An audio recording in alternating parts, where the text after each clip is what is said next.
Assalamualaikum warahmatullahi wabarakatuh. Perkenalkan, nama saya Devliansyah dari kelas 12 IS3. Di sini saya akan menyampaikan perkembangan agama Islam di Malaysia dan di Brunei. Yang pertama yaitu perkembangan agama Islam di Malaysia. Perkembangan agama Islam di Malaysia dimulai dari adanya dua pola.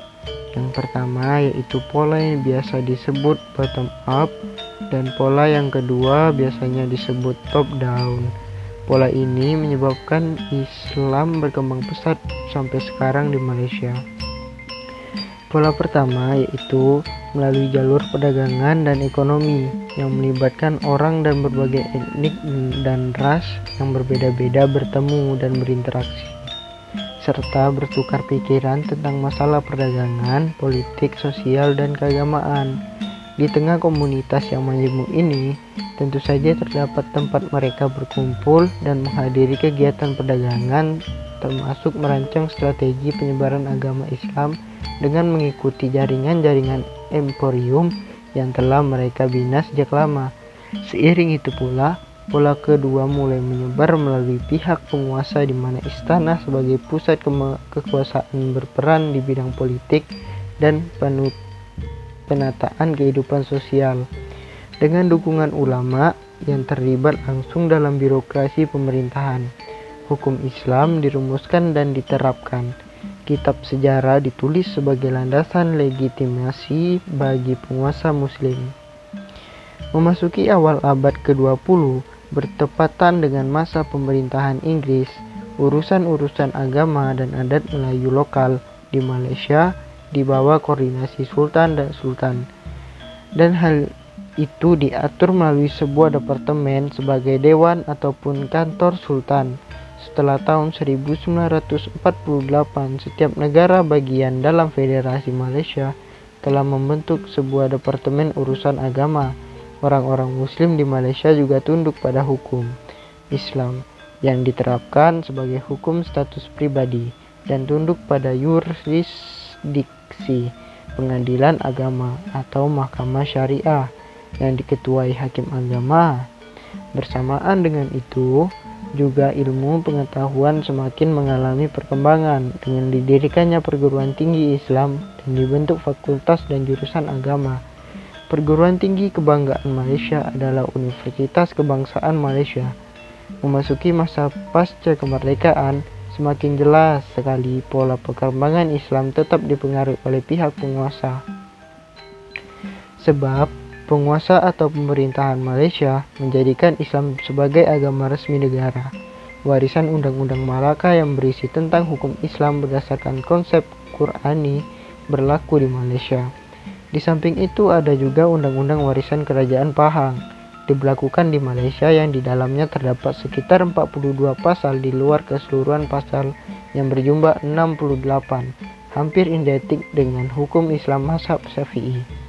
Pelaksanaan undang-undang yang berdasarkan Al-Quran dan relasi hukum Islam yang sejalan dengan paham mazhab Syafi'i di Malaysia sekaligus mengindikasikan bahwa Islam di negara tersebut sudah mengalami perkembangan yang signifikan.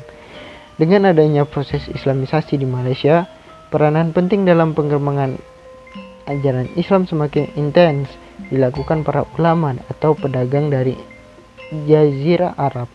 Pada tahun 1980-an, Islam di Malaysia mengalami perkembangan dan kebangkitan yang ditandai dengan semaraknya kegiatan dakwah dan kajian Islam oleh kaum intelektual dan menyelenggarakan kegiatan keagamaan internasional berupa musobaqoh tilawah Quran yang selalu diikuti oleh qori dan qori'ah Indonesia. Selain itu, perkembangan Islam di Malaysia semakin terlihat dengan banyaknya masjid yang dibangun juga terdalam.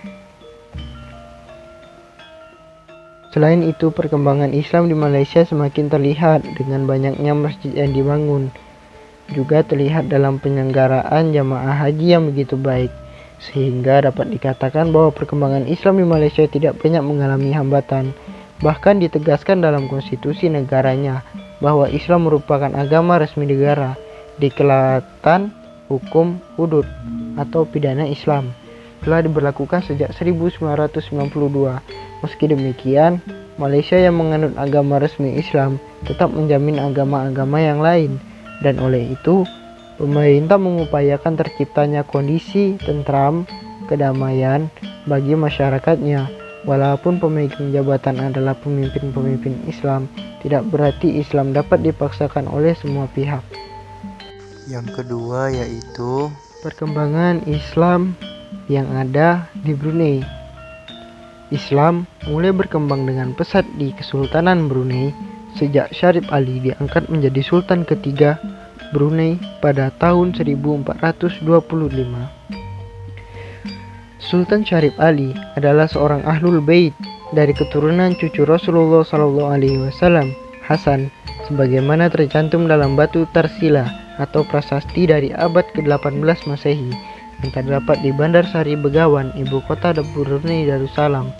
Selanjutnya, agama Islam di Brunei Darussalam terus berkembang pesat sejak Malaka yang dikenal sebagai pusat penyebaran dan kebudayaan Islam jatuh ke tangan Portugis pada tahun 1511. Banyak ahli agama Islam yang pindah ke Brunei. Masuknya para ahli agama membuat perkembangan Islam semakin cepat menyebar ke masyarakat. Kemajuan dan perkembangan Islam semakin nyata pada masa pemerintahan Sultan Bolkiah, Sultan kelima, yang wilayahnya meliputi Suluk, Seladung, Kepulauan Sulu, Kepulauan Balabak, Pulau Bangi, Kepulauan Balambangan, Kepulauan Matanani, dan utara Pulau Palawan. Di masa Sultan Hasan atau Sultan ke-9, masyarakat Muslim Brunei memiliki institusi-institusi pemerintahan agama.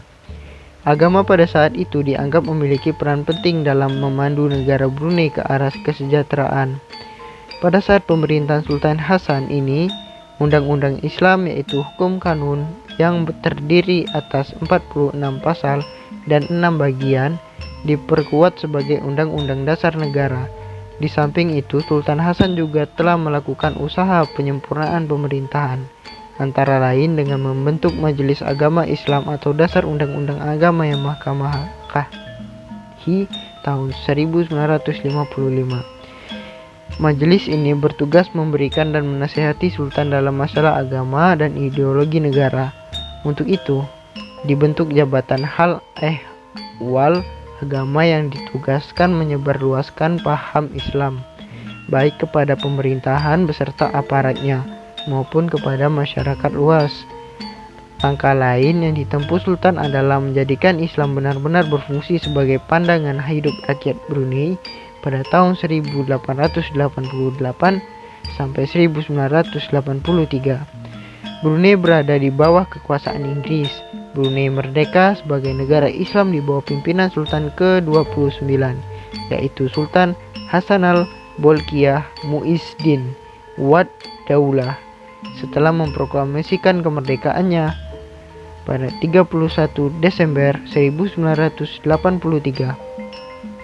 Gelar Muizdin Wad Daulah atau penata agama dan negara menunjukkan ciri keislaman yang selalu melekat pada setiap raja yang memerintah. Pada tahun 1839, James Brooke dari Inggris datang ke Sarawak dan menjadi raja di sana, serta menyerang Brunei, sehingga Brunei kehilangan kekuasaannya atas Sarawak. Pada tanggal 19 Desember 1846, Pulau Labuan dan sekitarnya diserahkan kepada James Brooke. Sedikit demi sedikit, wilayah Brunei jatuh ke tangan Inggris melalui perusahaan-perusahaan dagang dan pemerintahan, sampai dengan wilayah Brunei kelak berdiri sendiri di bawah protektorat Inggris di tahun 1984. Pada saat yang sama, Persekutuan Borneo Utara Britania sedang meluas penguasaannya di timur laut Borneo. Pada tahun 1888, Brunei menjadi sebuah negara di bawah perlindungan kerajaan Britania dengan kedaulatan dalam negerinya, tetapi dengan urusan luar negeri, tetapi diawasi Britania. Pada tahun 1906, Brunei menerima suatu langkah perluasan kekuasaan Britania saat kekuasaan eksekutif dipindahkan kepada seorang presiden Britania. yang bertugas menasihati Baginda Sultan dalam semua perkara, kecuali hal yang bersangkutan dengan adat istiadat setempat dan agama. Pada 4 Januari 1979, Brunei dan Britania Raya telah menandatangani perjanjian kerjasama dan persahabatan. Perjanjian tersebut berisi 6 pasal.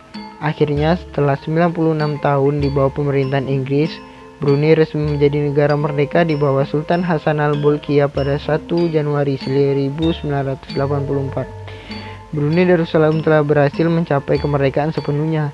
Setelah merdeka, Brunei menjadi sebuah negara Melayu Islam Baraja. Melayu diartikan dengan negara Melayu yang mengamalkan nilai-nilai tradisi atau kebudayaan Melayu yang memiliki unsur-unsur kebaikan dan menguntungkan Islam. Diartikan sebagai suatu kepercayaan yang dianut negara bermazhab Ahli Sunnah wal Jamaah sesuai konstitusi dan cita-cita kemerdekaannya. Baraja adalah suatu sistem tradisi Melayu yang telah lama ada. Brunei merdeka sebagai negara Islam di bawah pimpinan Sultan ke-29, yaitu Sultan Hasan al-Bolkiah, Muizzin Wad Daulah. Panggilan resmi kenegaraan Sultan adalah Yang Maha Mulia, Paduka Sri Baginda. Gelar Muizzin Wad Daulah atau penata agama dan negara menunjukkan ciri keislaman yang selalu melekat pada setiap raja yang memerintahkan. Kerajaan Brunei Darussalam adalah negara yang memiliki corak pemerintahan monarki konstitusional dengan sultan yang menjabat sebagai kepala negara dan kepala pemerintahan, merangkap sebagai Perdana Menteri dan Menteri Pertahanan dengan dibantu oleh Dewan Penasihat Kesultanan dan beberapa menteri yang dipilih dan diketuai oleh Sultan sendiri untuk kepentingan penelitian agama Islam pada tanggal 16 September 1985. Dan didirikannya pusat dakwah yang juga bertugas melaksanakan program dakwah serta pendidikan kepada pegawai-pegawai agama serta masyarakat luas dan pusat pameran perkembangan dunia Islam. Di Brunei, orang-orang cacat dan anak yatim menjadi tanggungan negara. Seluruh pendidikan rakyat dari TK sampai perguruan tinggi dibiayai dan pelayanan kesehatan diberi secara gratis. Pihak kerajaan memainkan peran penting dalam perkembangan Islam. Peran ini terlihat dari langkah pemerintahan Kesultanan Brunei untuk mendirikan pusat kajian Islam yang ditujukan untuk kepentingan penelitian agama Islam. Pusat kajian yang didirikan pada 16 September 1985 ini bertugas melaksanakan program dakwah serta pendidikan kepada pegawai-pegawai agama serta masyarakat luas dan pusat pameran perkembangan dunia Islam. Geliat keislaman di Brunei Darussalam jelas terlihat pada saat hari-hari besar Islam seperti Maulid Nabi SAW, Nuzul Quran, dan Isra Miraj.